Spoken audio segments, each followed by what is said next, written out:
Wow, are we already at episode number 10? Time goes by fast, huh? 130,000 views, emails from around the world, and the number one question I get asked is what? How did you convert to Islam? Well, it's a long story, so I'll give you the short version of it. Here it goes. Before Islam, I used to hang around with people who were into really bad stuff. I mean, really bad stuff. When I come to think of it, I didn't have the best choice of friends. Man, these guys are a bunch of characters. Here's some of the characters I remember. The con artist. Hey, Ali, how's it going, baby? How's it going? I want to ask you a quick question. That book you have in your hand, how much did you buy that for? $25. Not bad, not bad. I can sell it for 30. Yes, 30. And I'll give you 15. Huh? We got an idea? Come on! Oh, okay, I'll give you 20. The crazy guy.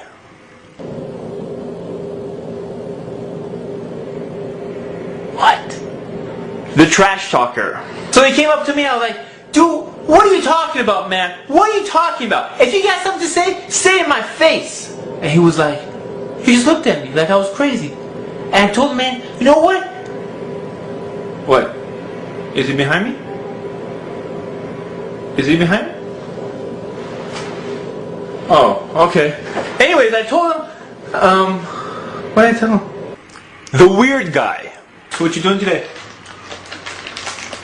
I don't know. I guess.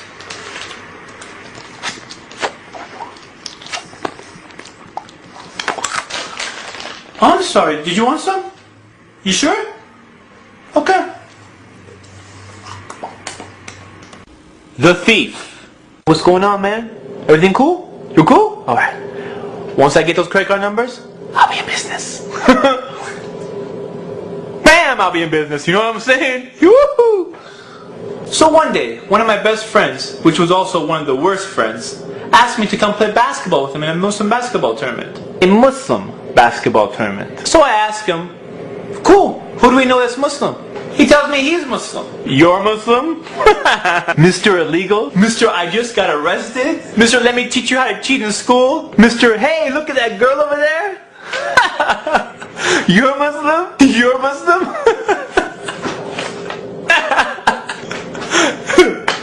What? You serious? Okay. I'm sorry, man. I'm sorry. I'm just sorry. Okay. It's hot on me. Muslim. You're not Muslim. Who are you kidding, man?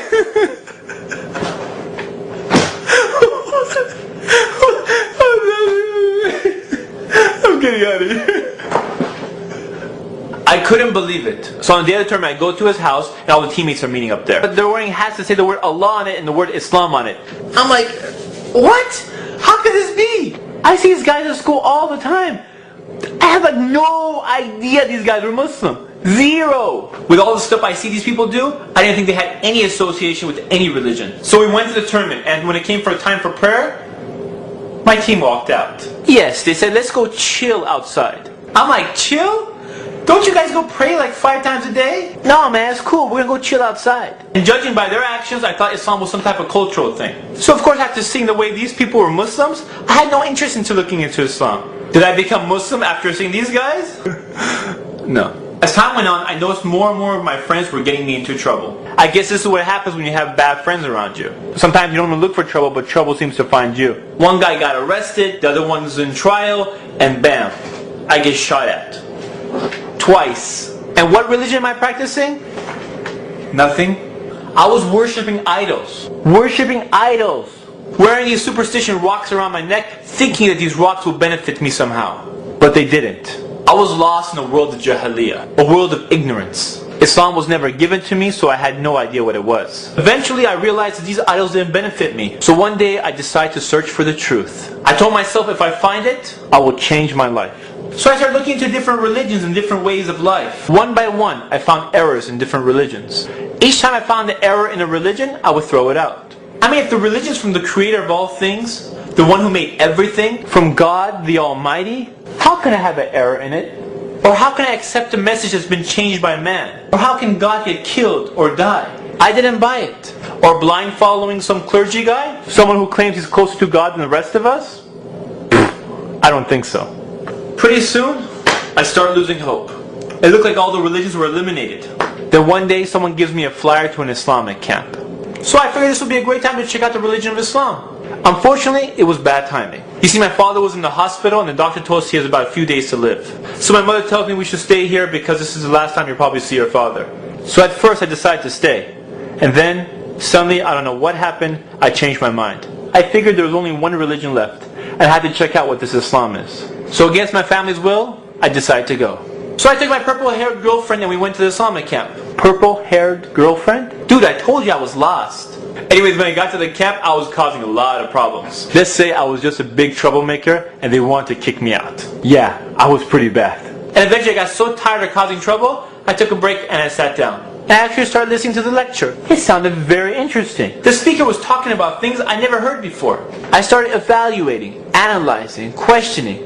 And for the first time in my life, I started thinking. It was amazing. It all made sense. I told myself, if I ever find the truth, I will go after it.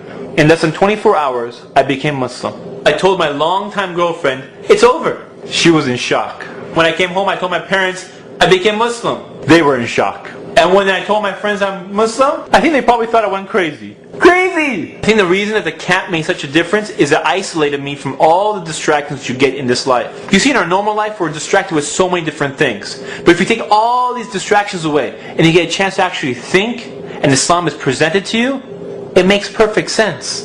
Do you ever wonder why so many prisoners become Muslim? All the distractions are gone. They have nothing to do except to think. So they think. So I come back and everyone thinks I'm crazy. How come they didn't think I was crazy when I was worshipping rocks? You see, I don't get that. Alhamdulillah, I've been Muslim ever since. Alhamdulillah. Now look at the difference between the two types of Muslims I met. The ones I went to high school with were nothing but a bunch of characters. The ones I met at the camp were practicing Muslims. You see, both types of Muslims had an effect on me, but only one had a positive effect. The other had a negative effect. You see, when Islam was presented correctly to me, I became Muslim the next day.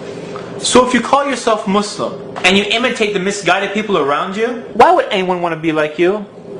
I mean, if you go have a beer with your friends and then you try to talk to them about how great Islam is, they'll think you're a hypocrite.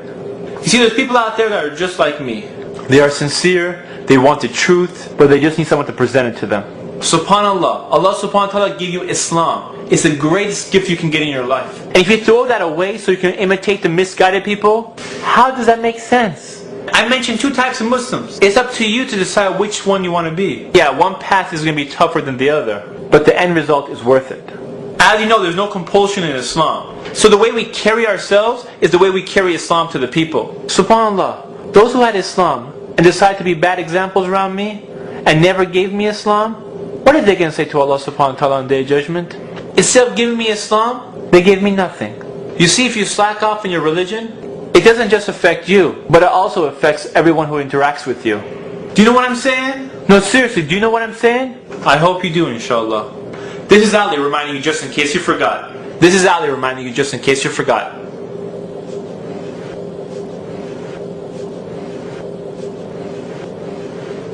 What? That's it. That's the last episode. 10 episodes, we finished them, alhamdulillah, and season 1 is finished.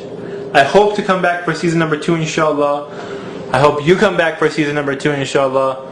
And I have plenty of ideas. It's just a matter of putting the time aside to do them, inshallah. Please go to ummahfilms.com. Go to the very top of the blog. There's a field that says enter your email. Type in your email, press enter, add yourself to our list, inshallah. So every time a post comes out, you'll be notified. When the second season comes out, you'll also be notified, and that way, right when it comes out, you're back, inshallah. I hope you enjoyed it as much as I enjoyed it. I hope you benefited from it and not just were entertained by it. Jazakallah khair for watching, for letting others know, for your emails, and for all your comments.